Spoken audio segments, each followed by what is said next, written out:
Hello everyone. आज हम Excel के बारे में सीखेंगे। ये एमएस ऑफिस की जो एप्लीकेशंस आती हैं उसमें से एक है। एमएस ऑफिस की जो एप्लीकेशंस है मैं आपको दिखा देता हूँ। एमएस ऑफिस की ये सारी एप्लीकेशन है। अगर मैं सर्च करता हूँ गूगल पे एमएस ऑफिस एप्लीकेशन लिस्ट, तो उसमें ये लिस्ट आती है।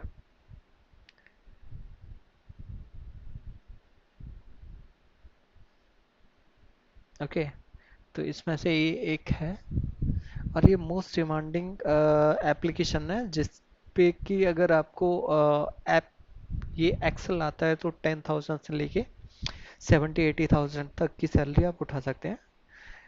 बहुत सारी कंपनियों में मीन्स ज़्यादातर कंपनियों में इसका यूज़ होता है। सिमिलर एप्लीकेशन आपका गूगल स्प्रेडशीट है जो गूगल की तरफ से आता है, लेकिन उसमें कुछ एडवांस फीचर भी हैं। तो पहले हम एक्सेल को सीख लेते हैं, उसके बाद हम गूगल के बारे में जानेंगे, गूगल को सीखेंगे, गूगल स्प्रेडशीट को सीखेंगे। ठीक है, तो इसके बहुत सारे वर्जन हैं। जैसे 2003 में आया था, 2007, 2010 में एक वर्जन आया, 2013, 16, 19 एंड मैं जो यूज़ कर रहा हूँ ये एक्सेल का वर्जन ये 2021 है।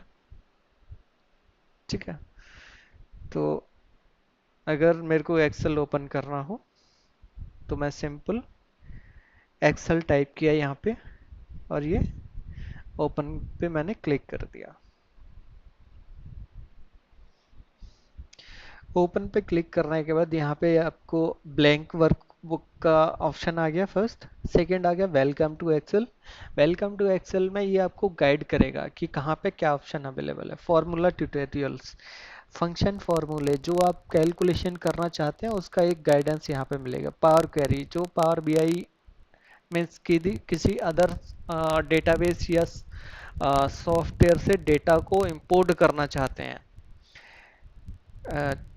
तो उसके लिए पावर क्वेरी भी यूज़ कर सकते हैं। पाइवट टेबल, जो आप पाइवट टेबल बनाना चाहते हैं, डेटा को समराइज करना चाहते हैं, उसके लिए पाई चार्ट को बना सकते हैं। न्यू पे अगर मैं क्लिक करता हूँ तो न्यू पे वो सारे आ जाते हैं। ये आपके टेम्पलेट्स आ गए, जो बने बनाए टेम्पलेट्स हैं एक्सेल की तरफ से, माइक्रोसॉफ्ट की तरफ से अवेलेबल हैं। जैसे ही मैं इस पर क्लिक करूँगा ये ओपन हो जाएगा, तो आप इनको यूज़ कर सकते हैं। और अगर आपके ये नहीं है, मतलब आपके यूज़ के नहीं है, तो आप अपने बना सकते हैं स्टार्टिंग से। ठीक है, अगर मैं ओपन पे क्लिक करता हूँ तो ओपन का ऑप्शन आ गया। मीन्स कोई पहले से आपके सिस्टम में फाइल रखी हुई है, उसको आप ओपन करना चाहते हैं तो ओपन पे क्लिक करेंगे, ब्राउज पे क्लिक कर देंगे और वहाँ से फाइल को सेलेक्ट करके ओपन कर लेंगे। ठीक है, फिर आ गया अकाउंट। आपके अकाउंट की डिटेल, कैसा अकाउंट है, क्या क्या आप सेटिंग कर सकते हैं। ये जैसे मेरा अकाउंट है इस आईडी से चल रहा है। ठीक है, ये बैकग्राउंड हो गया उसका और ये थीम हो गई। जैसे अगर मैं ब्लैक कर देता हूँ ब्लैक हो जाए, कलरफुल कर देता हूँ कलरफुल। तो ये सारी चीज़ें अवेलेबल हैं। सेटिंग्स आ गई, सेटिंग्स आप कर सकते हैं इसकी, बट इन सेटिंग्स की ज़्यादा रिक्वायरमेंट नहीं रहती। जो ऑप्शन में सेटिंग्स होती हैं वो आपको जरूर आनी चाहिए। ऑप्शन पे क्लिक करने के बाद जो ये सेटिंग्स हैं इसकी, इनके बारे में आपको जरूर जानकारी होनी चाहिए। तो ये सारी चीज़ें हम सीखेंगे धीरे धीरे करके। तो मैं दोबारा से एक एक्सेल ओपन कर लेता हूँ।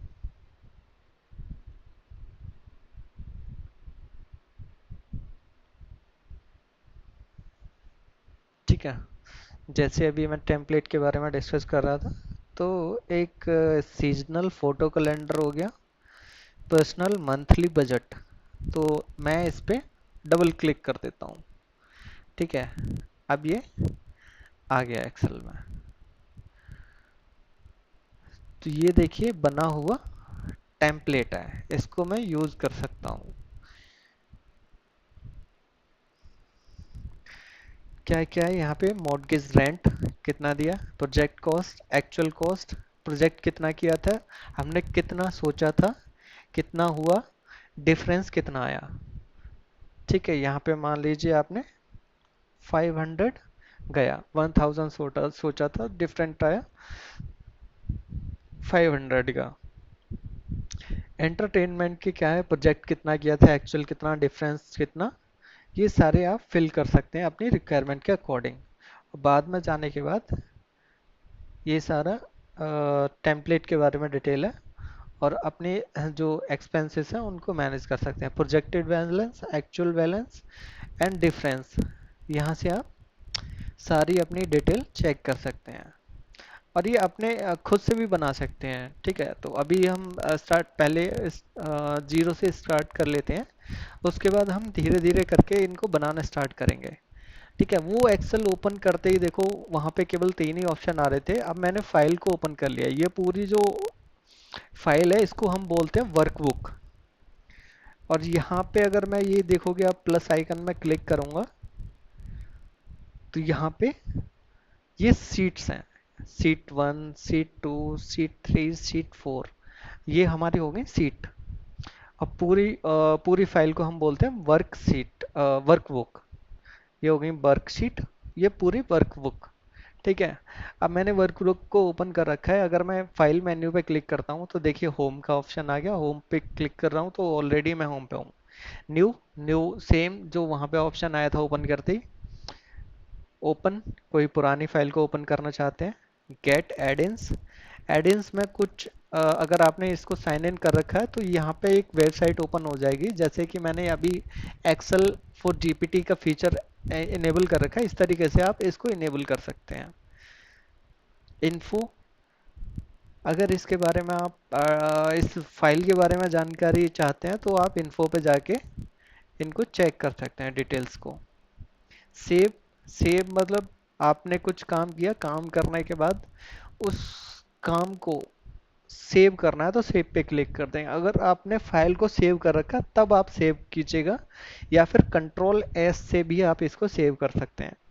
अभी देखिए सेव काम नहीं करेगा क्योंकि मैंने फाइल को ही सेव नहीं कर रखा। सेव अगर करना है तो उसके लिए सेव एज पे क्लिक करना होगा पहले मेरे को। सेव एज पे क्लिक किया, ब्राउज किया,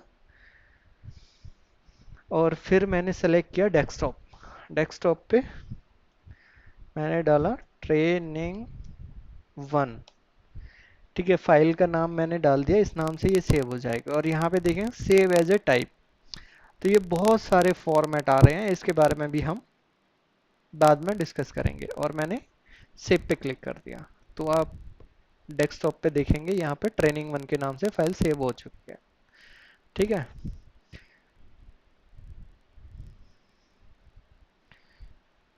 उसके बाद आया प्रिंट। इस फाइल को आप प्रिंट करना चाहते हैं, पूरी फाइल को प्रिंट कर सकते हैं। शेयर, शेयर अगर इस वर्कबुक को किसी अदर पीपल के साथ शेयर करना चाहते हैं तो ईमेल पे क्लिक करेंगे, या शेयर कोई माइक्रोसॉफ्ट का वो है तो उस पर आप शेयर कर सकते हैं। ठीक है, क्लाउड पे सेव करने के लिए क्लाउड का। एक्सपोर्ट, एक्सपोर्ट में आप इन पीडीएफ या एक्सपीएस या अदर फाइल में इसको सेव कर सकते हैं, मीन्स एक्सपोर्ट कर सकते हैं डेटा को। पब्लिश करने के लिए पावर बीआई पे पब्लिश कर सकते हैं। पावर बीआई एक टूल होता है जहाँ पे आप डैशबोर्ड, चार्ट, ग्राफ वगैरह बना सकते हैं, उसे भी हम देखेंगे इसके बाद। पावर बीआई के मैं, हाँ, पावर बीआई के चार्ट एंड ग्राफ बनाने सिखाऊंगा आपको। क्लोज करने के लिए ये हो गया अकाउंट, अकाउंट की इंफॉर्मेशन जो हम अभी डिस्कस कर रहे थे। ऑप्शन, ऑप्शन में वही सेटिंग्स आपकी, ये एक्सेल की सेटिंग है, जो भी आप यहाँ से चेंज कर देंगे। मान लीजिए आपने जनरल में है, ठीक है, ओके, तो अभी देखिए इसका फॉर्मेट यहाँ पे सेव हो रखा है, जिस भी फॉर्मेट में मैं कर दूंगा उसी फॉर्मेट में बाय डिफॉल्ट फाइल सेव होनी स्टार्ट हो जाएंगे। तो अभी मैं इसमें ज़्यादा चेंज नहीं कर रहा, बट फिर भी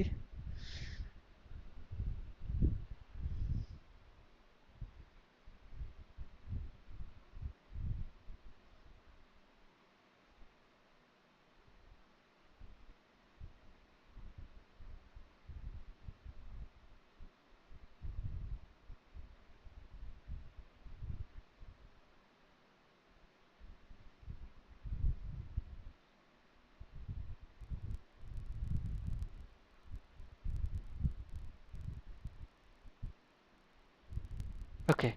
तो यहाँ पे एक डेवलपर का ऑप्शन है जो कि डिसेबल हो रखा है, मैं इसको इनेबल कर देता हूँ। देखिएगा अभी यहाँ पे डेवलपर शो नहीं कर रहा। ठीक है, मैंने यहाँ पे इसको चेक किया है और ओके कर दिया।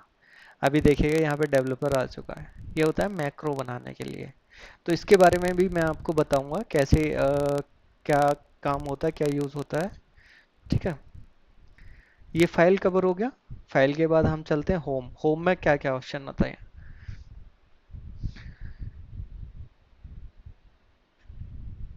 ये देखिएगा कुछ ऑप्शंस के बाद एक बार लाइन बनी हुई है, ये एक लाइन हो गई। फिर यहाँ से लिखा हुआ है यहाँ पे फ़ॉन्ट, यहाँ पे क्लिपबोर्ड लिखा हुआ है, यहाँ पे लिखा हुआ पूरे इस सेक्शन के अंदर फ़ॉन्ट। फिर एक लाइन है। फिर यहाँ पे लिखा हुआ अलाइनमेंट। फिर एक लाइन है। यहाँ पे लिखा हुआ है नंबर। यहाँ पे एक फिर स्टाइल लिखा हुआ है। तो इन सब के अलग अलग काम है, अलग अलग चीज़ें इनसे परफॉर्म कर सकते हैं हम लोग। ठीक है। ये हो गया आपका कॉपी एंड पेस्ट। इसको मैं दिखा देता हूँ। जैसे मैंने कहा राजू कुमार, मैंने एक नाम लिखा। नाम लिखने के बाद यहाँ से मैं इसको कॉपी किया। कॉपी करने के बाद कॉपी करने के लिए कंट्रोल सी, CTRL+C। ठीक है। कॉपी किया। कॉपी करने के बाद मैंने पेस्ट कर दिया। पेस्ट करने के लिए होगा CTRL+B। तो ये आ गया आपका ये वाला टास्क। कॉपी किया, कॉपी करने के बाद पेस्ट कर दिया। Control C, control V। इसके अलावा भी अगर मेरे को फॉर्मेट देखने है, मेरे को पेस्ट करना है, तो आप यहाँ से आप स्पेशल पेस्ट पे क्लिक करेंगे। जिस भी आप फॉर्मेट में पेस्ट करना चाहते हैं उसमें आप सेलेक्ट कर सकते हैं। ठीक है। तो इसका केवल उतना ही काम है। अगर मेरे को यहाँ पे मान लीजिए मैंने इसका कलर चेंज कर दिया, मैंने इसका कलर भी चेंज कर दिया। ठीक है। अब ये सेम कलर मेरे को इस पे लेके जाना है जो यहाँ पे कलर हो रखा है। तो मैं इस ब्रश आइकन पे, पेंटर पे क्लिक करूँगा। कॉपी कर लिया मैंने ये पेंट, ये सारी कलर कोडिंग। मैं इस पे जाके क्लिक कर दूंगा। तो ये देखिए सेम फॉर्मेट हो गया इसका। तो ये सारी चीज़ें हम कर सकते हैं। अब आया फ़ॉन्ट का ऑप्शन। फ़ॉन्ट में क्या क्या कर सकते हैं? फ़ॉन्ट में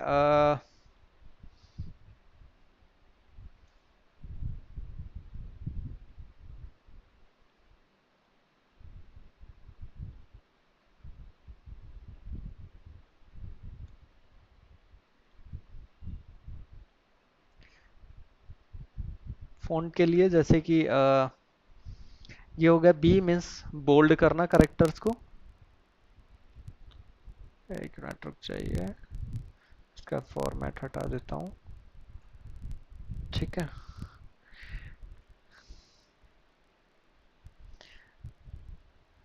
इसको जैसे ये अभी नॉर्मल है, आपको मैं दिखा देता हूँ। इतना बी बोल्ड करना है तो मैंने इस पे क्लिक कर दिया। देखिए इनका जो ये आपको लाइट कलर में दिखाई दे रहे हैं या बोल्ड कलर में दिखाई दे रहे हैं? इसको अगर मैं इस पे क्लिक करता हूँ इटैलिक, तो ये इटैलिक थोड़े तिरछे आपको शो करेंगे। ठीक है। अगर मैं इसको अंडरलाइन पे क्लिक कर देता हूँ तो ये जो करेक्टर लिखे हुए हैं उसके नीचे एक लाइन बन चुकी है। देखिए टैग के नीचे एक लाइन आ रही है। ठीक है। ये एक आइकन है जहाँ पे आप उनका बॉर्डर सेलेक्ट कर सकते हैं। देखिए एक बॉक्स में सारे करेक्टर सारे ये फॉर्मेट हो चुका है। तो इस तरीके से अपने अकॉर्डिंग आप ड्रॉ कर सकते हैं। एक की उसमें लाइन में करना है, जैसे यहाँ पे आप एक मोटी लाइन डालना चाहते हैं तो ये इस तरीके से हो जाएगा। ठीक है। उसके अलावा इनको अगर नॉर्मल कर देता हूँ।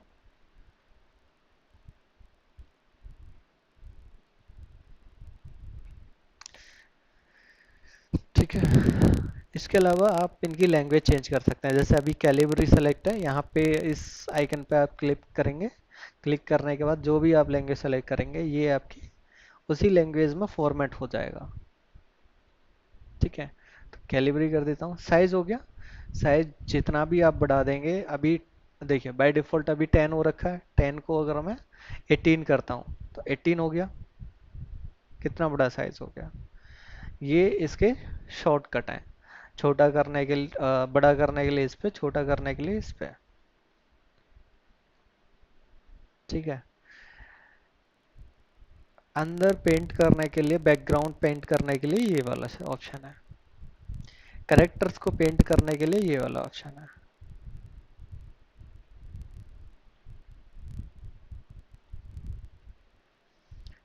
ठीक है। ये हो गया अलाइनमेंट के लिए। अलाइनमेंट मतलब हाँ,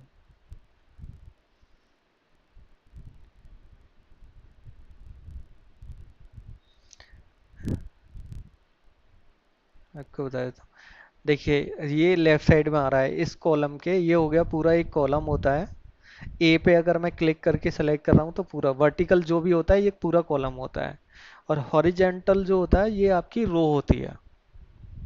हॉरिजॉन्टल में ये रो आती है, वर्टिकल में कॉलम आता है। तो अभी अगर आप देख रहे होंगे तो ये लेफ्ट साइड आ रहा है कॉलम के, ना तो मिडिल में आ रहा। तो मेरे को मिडिल में करना है तो मैं इस पे क्लिक करूंगा, ये देखिए मिडिल में आ गया। राइट में करना है तो इस वाले पे क्लिक किया, मिडिल, और ये लेफ्ट। सेम ऊपर करना है, मिडिल में करना है, तो मैं इसको एक बार मर्ज कर देता हूँ। ठीक है। मैं इसमें लिखता हूँ टेक। टेक को मैं बड़ा कर लेता हूँ। ठीक है। इसको अगर मेरे को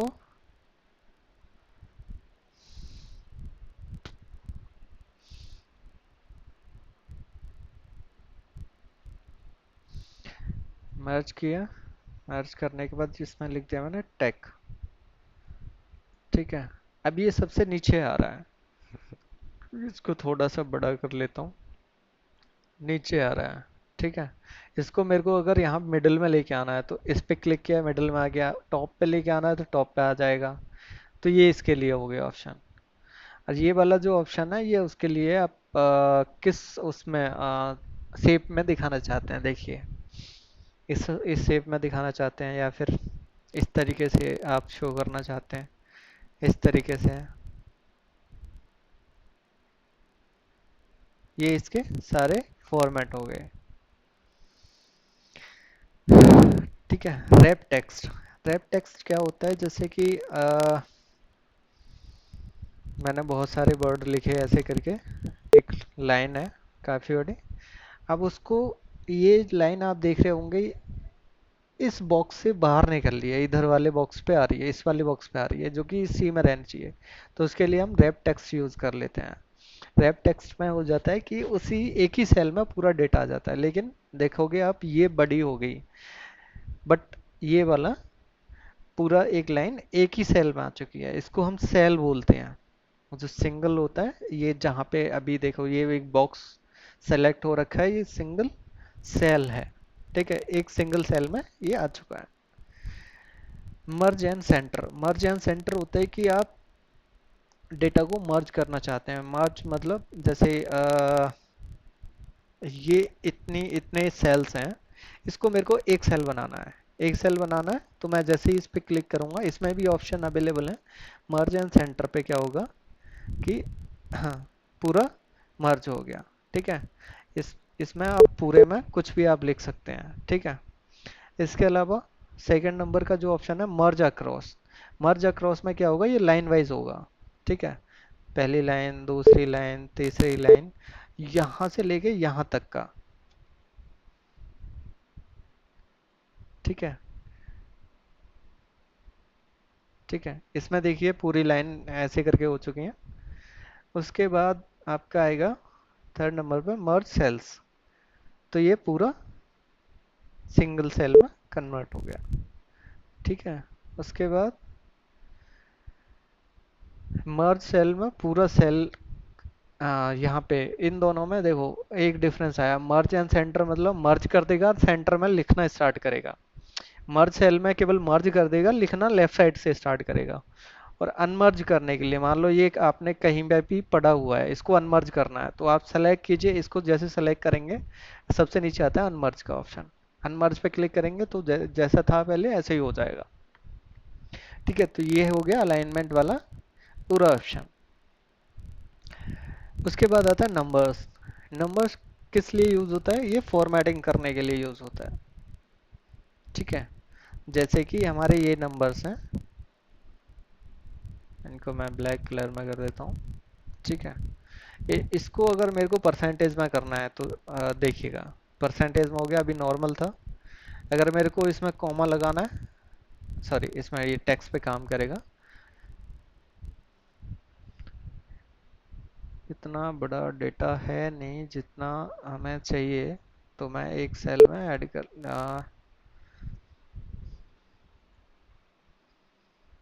ठीक है, मैंने ऐड कर लिया, और मैंने कॉमा लगा दिया। तो देखिएगा यहाँ पे बीच बीच में कॉमा लग चुका है। ठीक है, ये हो गया डेसिमल वैल्यूज को बढ़ाने या घटाने के लिए। यहाँ पे देखेंगे अभी जीरो, दो जीरो आ रखे हैं यहाँ पे। अगर मेरे को बढ़ाने हैं, तीन जीरो हो गए, चार जीरो हो गए यहाँ पे डेसिमल वैल्यूज, और कम करने हैं, तो तीन हो गए, दो हो गए, एक हो गया। इस तरीके से आप कर सकते हैं। इसके अलावा और आप अगर फॉर्मेटिंग करना चाहते हैं तो यहाँ से भी आप कर सकते हैं। Short date, long date, general, number, currency, accounts, time, percentage, fraction, scientific, text and more format. अगर मोर फॉर्मेट पे क्लिक कर देंगे तो यहाँ से आप सारे